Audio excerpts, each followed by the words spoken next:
dive into the dark heart of R&B, where seductive beats became a cover for sexual exploitation and manipulation. Witness how R. Kelly, once a musical genius, masterminded a scandalous empire of deceit and didn't get away with it. Stay tuned as we uncover the chilling details of this real-life nightmare, as well as the psychological factors that trigger the scandal. Born on January 8, 1967, in Chicago, Robert Sylvester Kelly grew up in a household brimming with music, yet shadowed by hardship. Raised by a single mother in the South Side projects, Kelly's childhood was marked by poverty and struggle. Kelly's breakthrough came in 1991 when he landed a recording contract with Jive Records.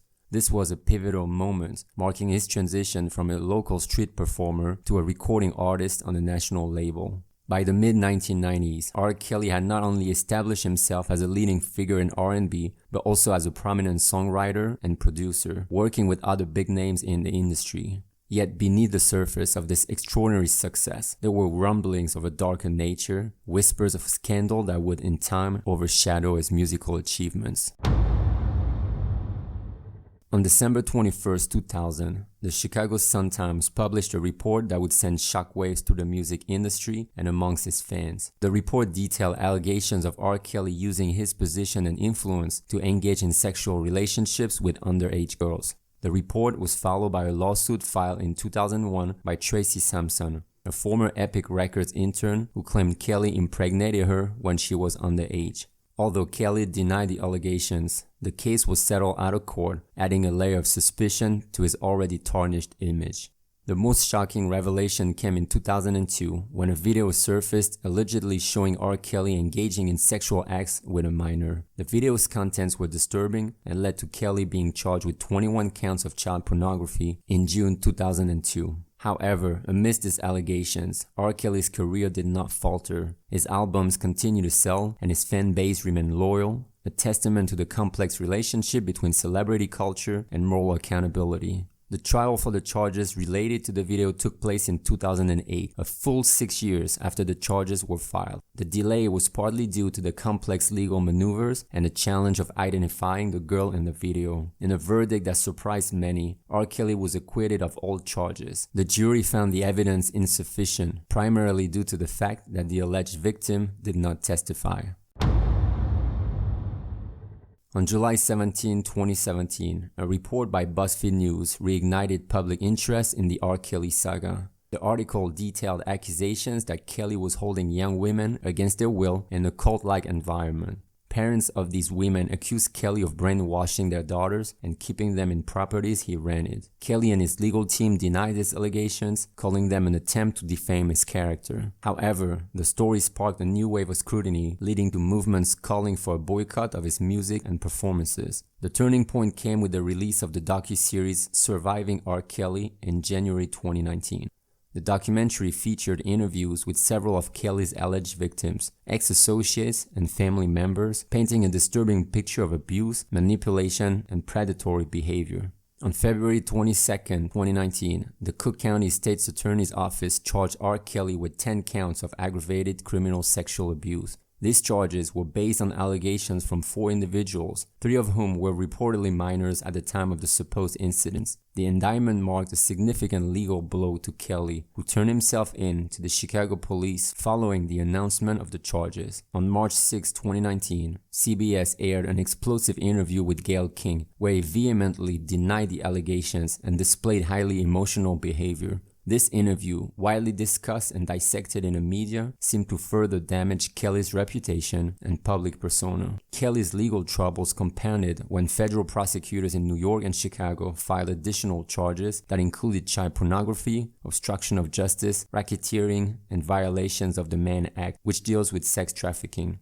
The federal charges painted a broader picture of Kelly's alleged crimes, suggesting a pattern of criminal behavior that spanned across state lines. He was arrested on July 11, 2019. The federal charges were particularly damning due to their nature and the scope of the alleged criminal activity. They suggested a systematic approach to abuse where Kelly and his associates recruited and transported young women across state lines for illegal sexual purposes. This marked a significant shift in the legal narrative from individual misconduct to organized crime. These are only speculations and do not reflect a professional psychological analysis. While these psychological factors provide some context, they do not excuse or justify criminal behavior. Reports suggest that R. Kelly was a victim of sexual abuse as a child. This trauma can sometimes lead to distorted perceptions of relationships and sexual behavior. In some cases, individuals who have suffered abuse might replicate similar patterns later in life, not necessarily out of malice, but as a distorted expression of unresolved trauma. This phenomenon, known as the cycle of abuse, might provide some context to Kelly's alleged behaviors. Kelly's status as a successful and influential celebrity likely contributed to a sense of invulnerability and entitlement. Often, individuals in positions of power can develop a distorted perception of consent and boundaries, leading them to believe that their actions are justified or acceptable. Celebrities often exhibit narcissistic traits, including a grandiose sense of self-importance, a lack of empathy for others, and a constant need for admiration. Such traits can lead to exploitative behaviors, as the individuals may feel justified in using others for their own gratification. Some individuals develop deviant sexual preferences and behaviors. In R. Kelly's case, his alleged preference for underage girls suggests a possible psychological disorder, such as pedophilia. Engaging in illegal or socially taboo activities can provide a thrill or a sense of risk that becomes addictive. Over time, the individual might escalate their behaviors to maintain the thrill. Individuals who commit sexual offenses often harbor cognitive distortions, justifying their actions or blaming the victims. This distorted thinking helps them rationalize their behaviors as acceptable or normal. In September 2021, after years of anticipation, the trial of R. Kelly finally commenced in a Brooklyn federal court. The prosecution's case painted Kelly as the head of a criminal enterprise that recruited and exploited young women and girls for his sexual gratification. The trial featured testimony from several of Kelly's alleged victims. These testimonies provided a tormenting look into the world of R. Kelly, where, according to the prosecution, manipulation, control, and abuse were commonplace. One of the most pivotal moments in the trial was the testimony regarding Kelly's marriage to the then 15-year-old singer Aaliyah in 1994. This testimony highlighted Kelly's pattern of targeting young and impressionable women. Throughout the trial, Kelly's defense team argued that the accusers were lying and that the relationships were consensual. They attempted to discredit the witnesses, portraying them as opportunists seeking fame or financial gain. After weeks of testimony, the jury deliberated for 9 hours over 2 days. On September 27, 2021, they reached their verdict.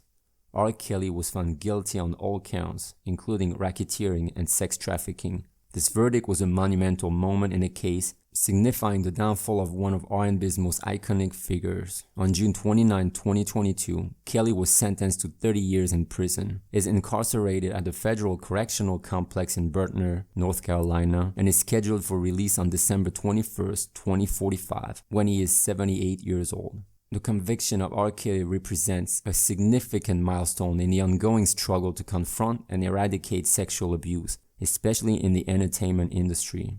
This case underscores the importance of giving a voice to survivors, acknowledging their experiences, and ensuring that justice is served, regardless of the perpetrator's status or influence. It also serves as a harsh reminder of the responsibility that comes with fame. Celebrities, like all individuals, are subject to the same laws and moral codes. The adulation and privilege they enjoy do not exempt them from accountability. What do you think? Do you think Kelly got what he deserved? Let us know in the comments down below. Thank you for joining us today on Casual Evil. Remember, you always pay for your crimes, one way or the other.